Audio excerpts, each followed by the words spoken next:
Hello प्यारे बच्चों, आज हमारा सेवंथ का एसएस में तीसरा चैप्टर है अदालत किस लिए।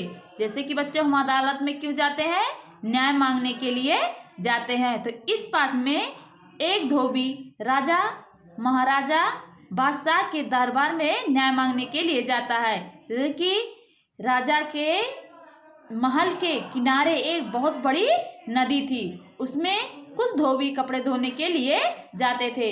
एक बार धोबी को गोली लग जाती है, उसका न्याय मांगने के लिए राजा के दरबार में जाता है।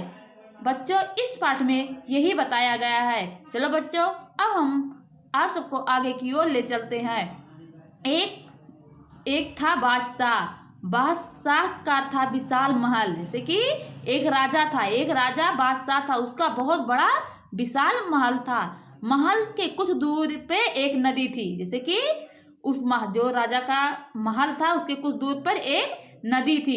यहाँ नगर के धोबी रोज कपड़ा धोने जाते थे। जैसे कि वहां पर रोज धोबी कपड़ा धोने के लिए जाते थे। एक दिन की बात है, एक धोबी और उसकी पत्नी देर तक कपड़ा धो रहे थे। जैसे कि एक दिन ऐसा हुआ कि धोबी और धोबी की पत्नी दोनों काफी देर तक उस नदी के किनारे कपड़े धो रहे थे। कपड़ा धो लेने के बाद लौटते समय अंधकार हो गया। जैसे वो इतना कपड़ा धो रहे थे कि धोते धोते उन्हें अंधेरा हो गया, अंधकार हो गया। इतने में महल की दिशा से गोली छूटी। जैसे कि वो कपड़ा धो ही रहे थे कि अंधेरा हो गया कि इतने में महल की दिशा से क्या छूटी? गोली। जैसे कि महल के सामने से दिशा से गोली छूटी। गोली सीधे धोबी को लग जाती है।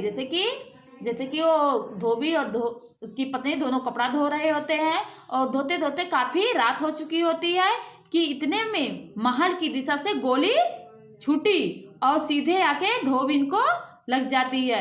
वह लहलुहान होकर वहीं पे गिर पड़ता है। जैसे कि वह गोली लग जाता है, वह जमीन पर गिर पड़ता है। दूसरे दिन धोबी दरबार में न्याय मांगने गई। जैसे उसके पति को गोली लगती है, धोबी को गोली लगती है, तो ऐसे दूसरे दिन वह धोबी दरबार में बादशाह से न्याय मांगने जाती है। बादशाह ने धोबी उनकी बात सुनी। जैसे कि वह जाकर बादशाह के सामने कहा कि मेरे धोबी को गोली लग गई।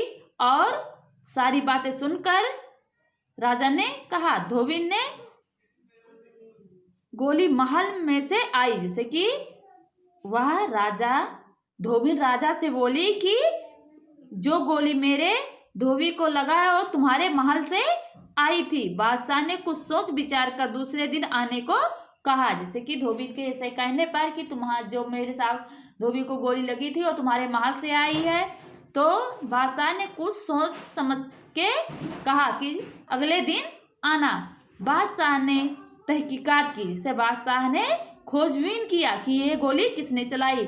बंदूक की गोली बादशाह की बेगम ने ही छोड़ी थी। जैसे कि बादशाह जब छानबीन किए तो उसके बाद उन्हें क्या मालूम हुआ कि बंदूक कोई और नहीं, बंदूक की गोली स्वयं बादशाह की बेगम ने ही छोड़ी थी।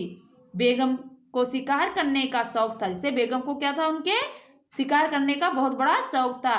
इसका इरादा धोबी को मारना नहीं था। जैसे कि रानी को उनकी बादशाह बेगम को धोबी को मारने का इरादा नहीं था, वह शिकार करने का उन्हें सिर्फ शौक था। दूसरे दिन हुआ, दरबार भरा हुआ था। दूसरे दिन अदालत में दरबार भरा हुआ था। धोबी न आई, उसने बादशाह से न्याय मांगा। जैसे धोबी जब दरबार में पहुंची तो उसने बादशाह से न्याय मांगा। बादशाह बोलो, हाँ मैं न्याय करूंगा। जैसे कि धोबी ने बादशाह से बोली कि अब बोलो क्या कह रहे हो, तो बादशाह बोले हाँ मैं न्याय करूंगा। सभी दरबारी शांत चित्त होकर सुनते रहे। जैसे सभी दरबारी शांत होकर सुनते रहे। फिर राज्य की सबसे बड़ी अदालत को हाई कोर्ट भी कहा जाता था। जैसे राज्य की सबसे बड़ी अदालत को क्या कहा जाता? हाई कोर्ट भी कहा जाता था।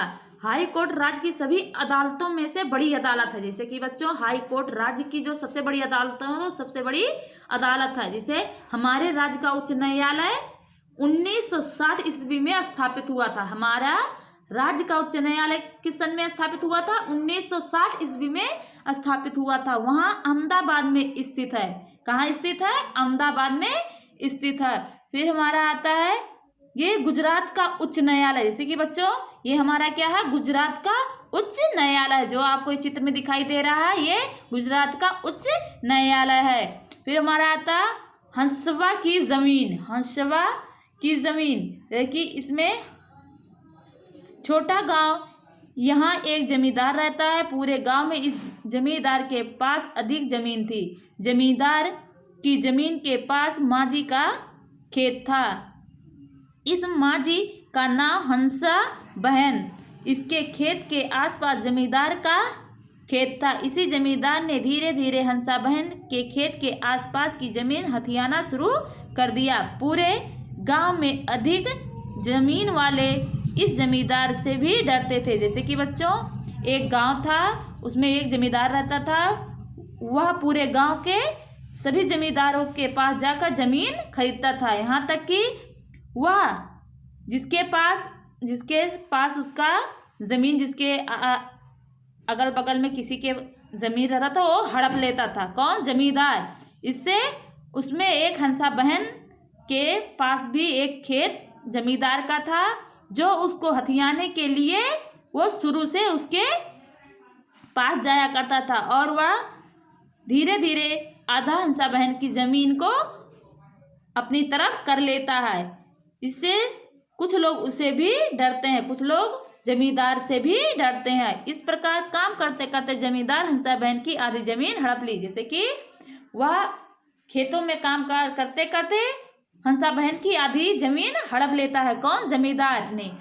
जमींदार ने हंसा बहन की जमीन हड़प ली। इसी जमीन के बदले में हंसा बहन की दूसरी कोई जमीन या रुपया भी नहीं देता था। जैसे कि वह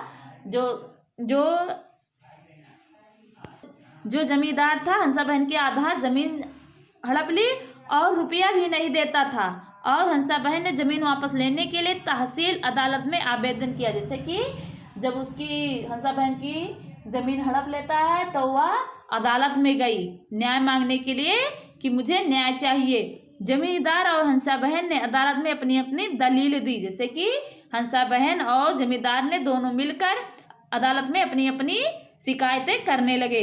न्यायाधीश ने दोनों की दलीलें सुनी, जिससे न्यायाधीश ने दोनों की बात सुनी। न्यायाधीश ने हंसा बहन का पक्ष में फैसला सुनाया। जैसे कि दोनों का न्याय सुनने के बाद, दलीलें सुनने के बाद, जो अदालत के न्यायाधीश ने हंसा बहन के पक्ष में फैसला सुनाया। यहाँ तक कि तहसील अदालत में दीवानी दावों को ही सुनाई होती है। मकान, जमीन या संपत्ति का विवाद दीवानी विवाद कहलाता है। जैसे कि बच्चों मकान, जमीन या संपत्ति का विवाद दीवानी विवाद कहलाता है। तहसील अदालत में न्याय न मिल तो दीवानी अदालत में अर्जी की जा सकती है। जैसे कि बच्चों तहसील में अदालत में न्याय न मिलने पर जिला दीवानी अदालत भी अर्जी की जा सकती है। फिर हमारा आता उच्च न्यायालय। उच्च न्यायालय जैसे कि हमारे देश की सबसे बड़ी अदालत सर्वोच्च न्यायालय है। जैसे हमारे देश की सबसे बड़ी अदालत कौन सा? सर्वोच्च न्यायालय है। उसे अंग्रेजी में सुप्रीम कोर्ट कहा जाता है। उसे अंग्रेजी में क्या कहा जाता है? सुप्रीम कोर्ट कहा जाता है।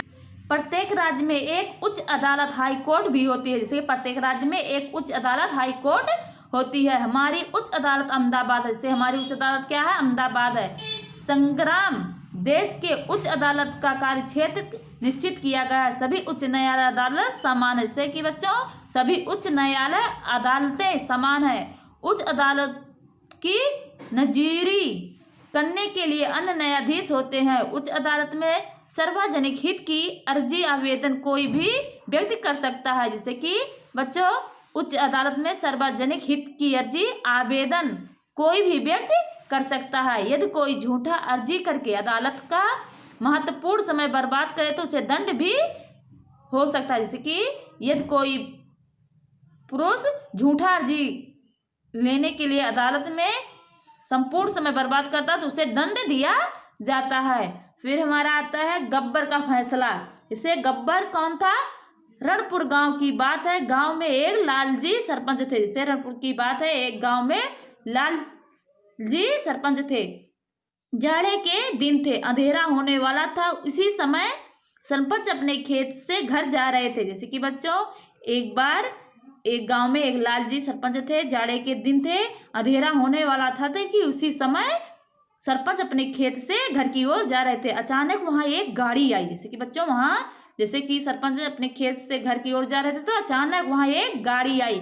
गाड़ी में से 2-4 आदमी नीचे उतरे। जैसे उस गाड़ी में से 2-4 आदमी नीचे उतरे, सरपंच पर हमला हुआ। जैसे वो जो गाड़ी पर से 2-4 आदमी आए, वो सरपंच पर हमला किया। उन्होंने गंभीर चोटें लगी, जिससे सरपंच को काफी गंभीर चोटें लगी। लाल जी सरपंच पर हमला करने वाला गब्बर था। जैसे कि उस पर लाल जी जो सरपंच थे उस पर हमला करने वाला कोई और नहीं, गब्बर था।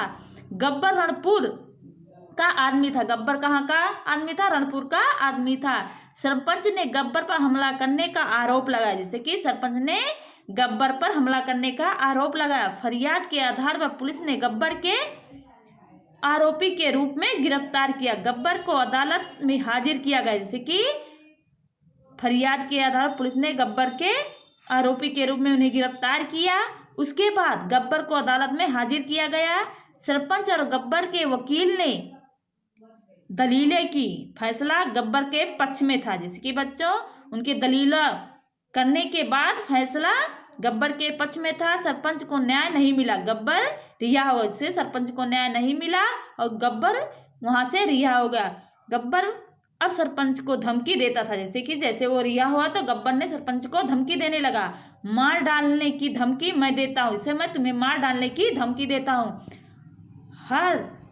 हार कर भी सरपंच ने उच्च अदालत में अर्जी की। जैसे कि वो हार कर भी उच्च न्यायालय में उसने फिर से अर्जी की। कौन? सरपंच ने। उच्च अदालत ने दोनों पक्ष की बात सुनी। उच्च अदालत ने दोनों पक्षों की बात फिर से सुनी। जिला अदालत के फैसले से अलग फैसला आया। जैसे जिला अदालत के बड़े फैसले से अलग फैसला आया। उच्च अदालत ने गब्बर को सजा दी। जैसे कि जो उच्च न्यायालय के राजा थे उन्हें गब्बर को सजा सुनाई। जिला अदालत के फैसले के विरुद्ध उच्च अदालत में भी न्याय पाने के लिए गया और सरपंच को न्याय मिला। जैसे कि उन्होंने जिला अदालत से उसने उच्च न्यायालय के फैसले के विरुद्ध उच्च अदालत में न्याय मांगने के लिए गया, फिर उसे सरपंच को न्याय मिला। चलो बच्चों, हमारा ये चैप्टर यहीं पे समाप्त होता है। फिर अगले चैप्टर में मिलते हैं। तब तक के लिए जय हिंद।